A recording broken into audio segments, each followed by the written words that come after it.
Today was one of the most significant things about this inauguration was that it happened as planned, outside in a safe and secure fashion.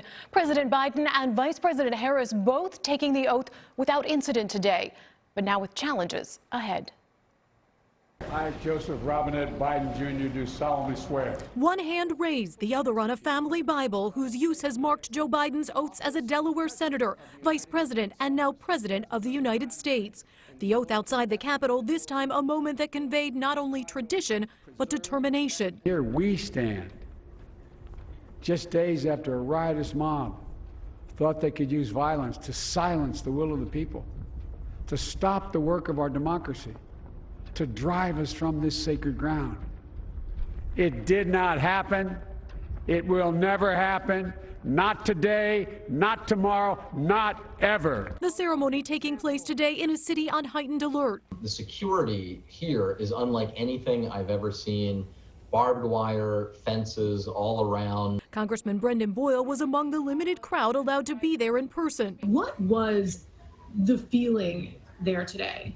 I think after everything the country has been through, it was so refreshingly normal to have former presidents of both parties there getting along, to have former members of Congress. Congressman Boyle tells us he and other current members were spaced out in front of the Capitol instead of on the podium this year to social distance. The pandemic prompting inaugural officials to encourage supporters not to come in person. Americans instead watching from home. Pretty important to me because I voted for the first time this year. So basically watching the inauguration this year, I'm being able to watch something that I was able to partake in almost. We watched the speech with local women celebrating the historic swearing in of Kamala Harris as the nation's first female, Black, and Indian vice president. What does it mean to see Kamala Harris today become vice president?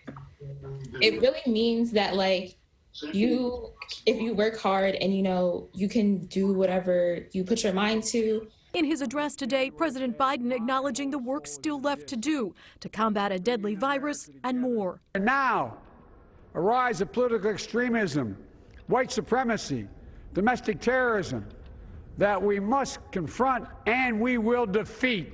The newly sworn-in president outlining what it will take to meet the challenges ahead. It requires the most elusive of all things in a democracy: unity.